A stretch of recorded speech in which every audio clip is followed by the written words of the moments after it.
Previous lecture में हमने matrix के ऊपर डिस्कशन स्टार्ट की थी, उसी को आज हम कंटिन्यू करते हैं। मैंने पहले भी आपको बताया था कि डिस्कशन तो कंप्लीट हमने करनी है, चाहे 2 लेक्चर्स लग जाएं, 3 लेक्चर्स लग जाएं, ठीक हो गया ना। तो आज के लेक्चर में, प्रीवियस लेक्चर में हमने एडिशन ऑफ मैट्रिसेस तक पढ़ा था। इस लेक्चर में हम मल्टीप्लिकेशन ऑफ मैट्रिसेस से स्टार्ट करते हैं, ठीक है।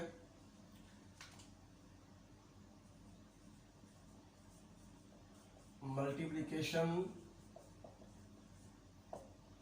Of matrices. सपोज करें कि हमारे पास ए और बी दो मैट्रिसेस हैं। एक मैट्रिक्स ए है और एक मैट्रिक्स बी है।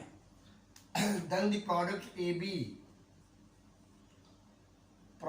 बी यानी कि ए को बी से हम सिर्फ उस सूरत में मल्टीप्लाई कर सकेंगे। Then the product A B is defined is possible only when number of columns in A is equal to number of rows in B। A को B से हम सिर्फ इस सूरत में मल्टीप्लाई कर सकते हैं अगर A के कॉलमों की तादाद B के कतारों की तादाद के बराबर हो।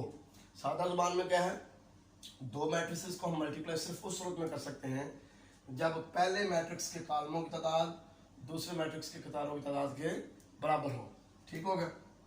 मतलब फर्ज करें ए है जी हमारे पास 1 2 3 और 4 और बी हम ले लेते हैं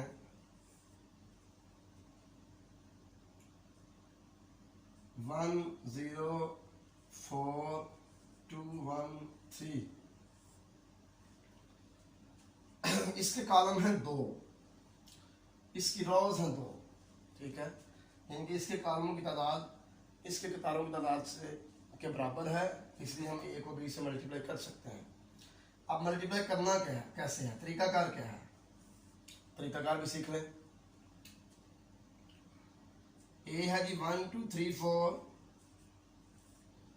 और बी है 1 0 4 2 1 एंड 3।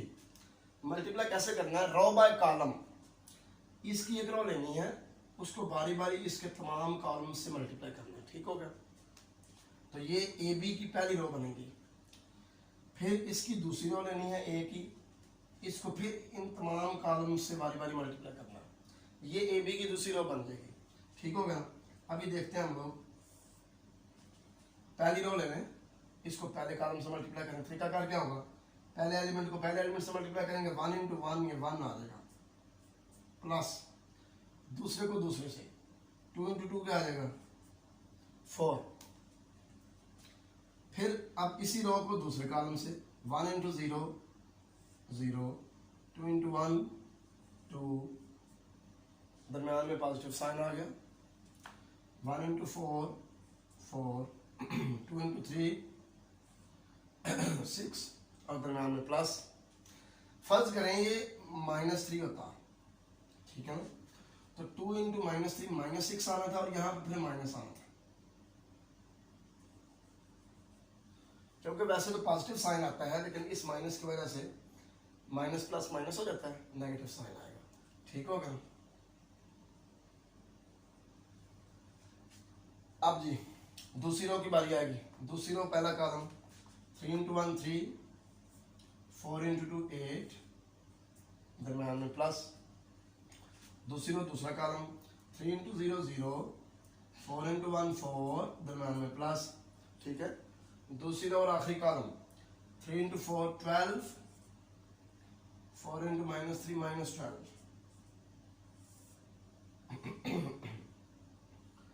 तो ये हमारे पास आ जाएगा जी 5 2 -2 11 4 और 0।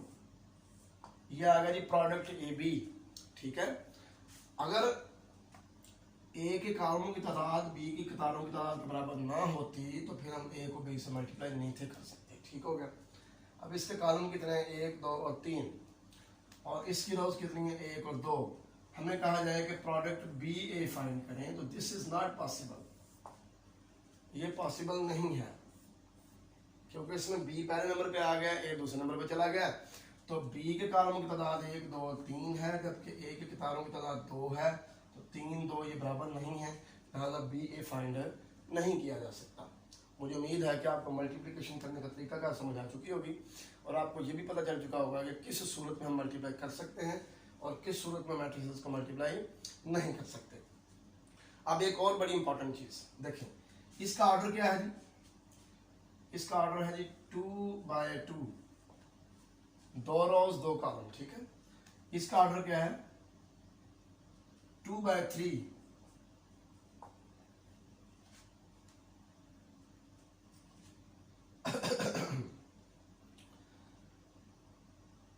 2 रोज और 3 कॉलम, ठीक हो गया। ये ए का ऑर्डर हो गया और ये किसका हो गया? बी का ऑर्डर। अब जरा यहां पे आए, ए बी का ऑर्डर क्या है? ए बी जो है इसका ऑर्डर है जी 2 रोज 3 कॉलम 2/3, ठीक है। अब यहां से मैं बड़ा इंपॉर्टेंट रिजल्ट निकालने लगा हूं। इन दोनों का बराबर होना तो जरूरी था ए बी प्रोडक्ट फाइंड करने के लिए। इसके कॉलमों की तादाद, इसके कितारों की तादाद, ठीक हो गया। जबकि ये जो ए बी प्रोडक्ट आया है इसका ऑर्डर क्या है? ये देखिए, पहले की रोज क्रॉस दूसरे के कॉलमों की तादाद, पहले की रोज की तादाद दूसरे के कॉलमों की तादाद।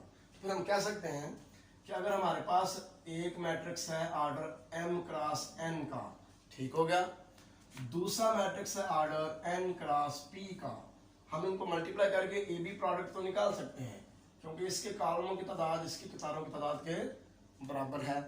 तो फिर ये ए बी जो है इसका ऑर्डर क्या होगा? इसका ऑर्डर होगा m क्रॉस p, पहले के नंबर ऑफ रोज क्रॉस दूसरे के नंबर ऑफ कॉलम्स। अब हम कुछ प्रॉपर्टीज डिस्कस करते हैं मल्टीप्लिकेशन ऑफ मैट्रिसेस की। प्रॉपर्टीज ऑफ मल्टीप्लिकेशन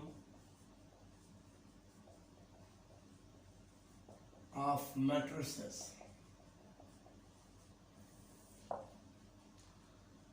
सबसे पहली प्रॉपर्टी आप देखें, multiplication of matrices is distributive over addition of matrices। यानी कि ये अगर ए बी और सी 3 मैट्रिसेस हैं, ठीक है, तो multiplication of matrices is distributive over addition of matrices, ठीक है। बस देखें, बी और सी का ऑर्डर सेम होना चाहिए, बी और सी का ऑर्डर सेम होना चाहिए और ए के कॉलम्स की तादाद बी प्लस सी की रोज की तादाद के बराबर होनी चाहिए, ठीक है, फिर ये प्रोडक्ट पॉसिबल होता है ना। समझ आई कि नहीं? तो पहली प्रॉपर्टी क्या है कि distributive law of multiplication over addition holds in matrices. दूसरी बात, associative property with respect to multiplication holds in matrices.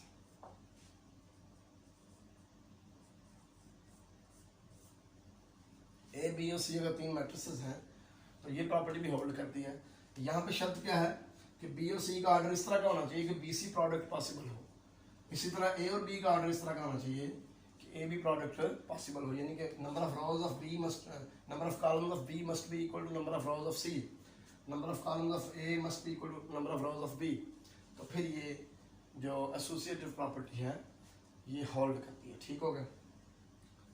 तीसरी बात, अगर ए और बी का प्रोडक्ट एक नल मैट्रिक्स है, जीरो मैट्रिक्स जिसके तमाम एलिमेंट्स जीरो हैं, तो ये इस बात की बिल्कुल भी गारंटी नहीं है कि ए जीरो है या बी जीरो है या दोनों जीरो हैं।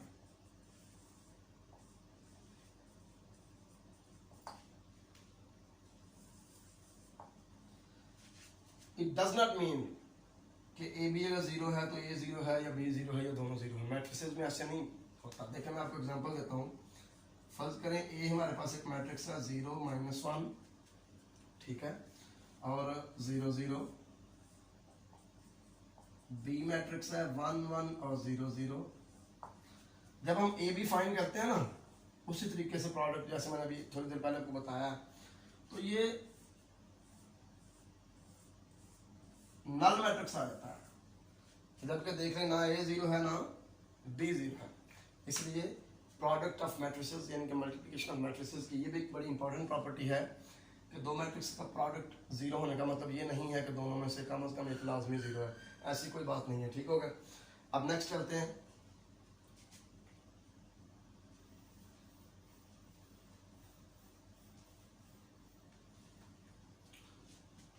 अब देखें,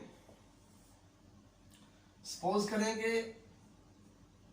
आई एन हमारे पास एक आइडेंटिटी मैट्रिक्स है ऑर्डर एन का, यानी कि एन के तारे एन कॉलम। ठीक हो गया।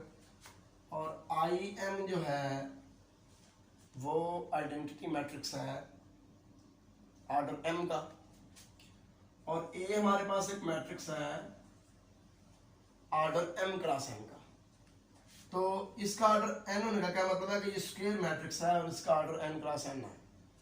इसका ऑर्डर एम होने का क्या मतलब है, ये स्क्वायर मैट्रिक्स है, इसका ऑर्डर एम क्रॉस एम है। ठीक है। तो आई एन को हम ए से मल्टीप्लाई नहीं कर सकते, क्योंकि देखें इसके कॉलमों की तादाद एन है और इसकी किताबों की तादाद एम है। ठीक हो गया। ऑर्डर कैसे लिखते हैं, number of rose into number of columns, cross number of columns. ठीक हो गया ना। तो अब ये देखें, आई एन को ए से मल्टीप्लाई नहीं कर सकते, ए को आई एन से मल्टीप्लाई कर सकते हैं, ए आई एन। अब ए पहले नंबर पे आ गया। अब देखें, number of columns of A is n, number of rows of I n is n. ठीक है। तो इसके कॉलमों की तादाद इसकी किताबों की तादाद के बराबर होगी, तो मल्टीप्लाई कर सकते हैं और इसका आंसर ए ही आएगा, क्योंकि आई जो है ये आइडेंटिटी मैट्रिक्स है। ठीक हो गया। अब इसकी और इसकी बात अगर की जाए तो I M into A, I M into A, ये डिफाइंड है, ये ए आएगा, क्योंकि देखें इसके कॉलमों की तादाद एम है और इसकी किताबों की तादाद एम है। ठीक हो गया। दोनों की तादाद सेम है। Number of columns of I M is equal to number of rows in A. ठीक है। लिहाजा ये प्रोडक्ट भी पॉसिबल है और ये किसके इक्वल है, ए के। ये एमसीक्यूज में पूछा जा सकता है, टेक्निकल क्वेश्चन है, इसलिए मैंने आपके साथ डिस्कस कर दिया। ठीक हो गया। अब आइडेंटिटी मैट्रिक्स एक ऐसा मैट्रिक्स है कि उसको जितनी दफा मर्जी आइडेंटिटी को आइडेंटिटी से मल्टीप्लाई करें, चाहे 3 दफा करें चाहे 4 दफा करें, ये आइडेंटिटी ही आता है। ठीक है। लिहाजा हम ये बात कह सकते हैं कि आइडेंटिटी की पावर 4 भी आइडेंटिटी है, आइडेंटिटी की पावर 10 भी आइडेंटिटी है। ठीक है। आइडेंटिटी की पावर n भी आइडेंटिटी है। ये n मतलब पॉजिटिव इंटीग्रल पावर। ठीक हो गया। आइडेंटिटी आ गई। ये तो थी चंद important properties multiplication of matrices की। इसका टॉपिक जरा लंबा है, तो इसलिए मैंने प्रीवियस लेक्चर में भी साथ ही एमसीक्यूज नहीं डिस्कस किए थे, इसमें भी नहीं करूँगा। जब मैट्रिसेस के ऊपर हमारी डिस्कशन कंप्लीट हो जाएगी तो फिर मैं एक लेक्चर मैट्रिसेस के एमसीक्यूज के ऊपर ही डिलीवर करूँगा। ठीक है ना। हम एमसीक्यूज को बस डिस्कस करेंगे, सारा जो मैट्रिक्स का मतलब डिस्कशन होगा उससे रिलेटेड। अब नेक्स्ट है trace of a matrix. Trace of a matrix. Let A is a square matrix. फर्ज करें ए क्या है, स्क्वायर मैट्रिक्स है। ट्रेस सिर्फ स्क्वायर मैट्रिक्स की डिफाइंड होती है। ठीक है। Then trace of A is denoted by this, trace of A is denoted by this PR of A। ठीक होगा। and it is equal to sum of all the elements in main diagonal of A। यानी कि अगर हम किसी square matrix के diagonal के तमाम एलिमेंट्स को सम कर लें, ऐड कर लें, ठीक है, तो उसको हम कहते हैं ट्रेस ऑफ द मैट्रिक्स। यानी कि सपोज करें हमारे पास एक मैट्रिक्स है 1 2 3 5 0 7 6 9 -2। ठीक होगा ना। तो इसका ट्रेस क्या होगा, ट्रेस ऑफ ए ये होगा जी इन तीनों का सम 1 + 0 - 2, ये आ गया -1, ये था ट्रेस। ठीक है। अब नेक्स्ट हम पढ़ते हैं सब्ट्रैक्शन ऑफ मैट्रिसेस। मैट्रिसेस को सब्ट्रैक्ट कर सकते, subtraction of matrices, subtraction of matrices. अगर हमने मैट्रिक्स ए को मैट्रिक्स बी से सब्ट्रैक्ट करना है तो जो आंसर आएगा उसको हम कहेंगे ए माइनस बी। ठीक हो गया। ये सिर्फ तब पॉसिबल होगा जब order of A order of B के बराबर होगा। If when A minus B is possible only when order of A is equal to order of B. ठीक है। और सब्ट्रैक्ट करने का तरीका भी एडिशन जैसा ही है, term by term, corresponding term में से पहली को सब्ट्रैक्ट करेंगे, दूसरी में से दूसरी को, तीसरी में से तीसरी को। ठीक हो गया। तो मसलन फर्ज करें 1 2 माइनस 7 3 और 0 1 6 5 ये दो मैट्रिसेस हैं, हमें इनको सब्ट्रैक्ट करना है। तो तरीका कार क्या होगा सब्ट्रैक्ट करने का? 1 minus 0 2 minus 1 minus 7 minus 6 3 minus 5 1 1 minus 13 minus 2, ये दोनों को सब्ट्रैक्ट करने से आ गया। ठीक है। A minus B. ट्रांसपोज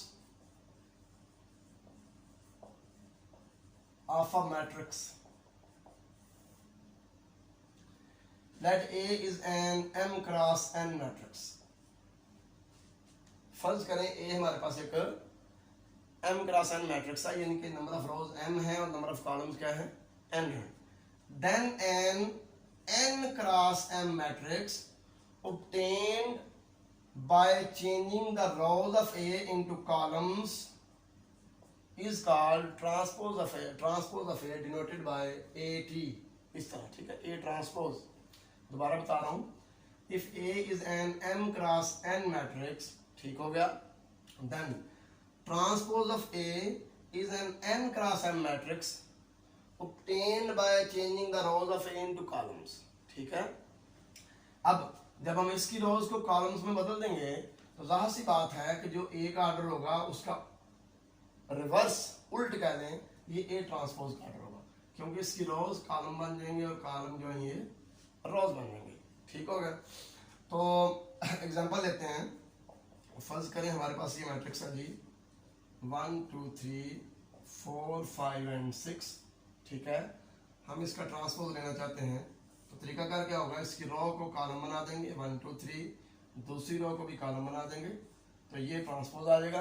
अब आप चेक करें जरा, इसका ऑर्डर था 2 क्रॉस 3 2 बाय 3, 2 रोज और 3 कॉलम। इसका ऑर्डर है 3 बाय 2, 3 रोज और 2 कॉलम्स। तो देख लें ये m क्रॉस n है तो ये n क्रॉस m हो गया। ये तो बात क्लियर होगी, बड़ी आसान है। अब ट्रांसपोज की भी कुछ प्रॉपर्टीज हैं।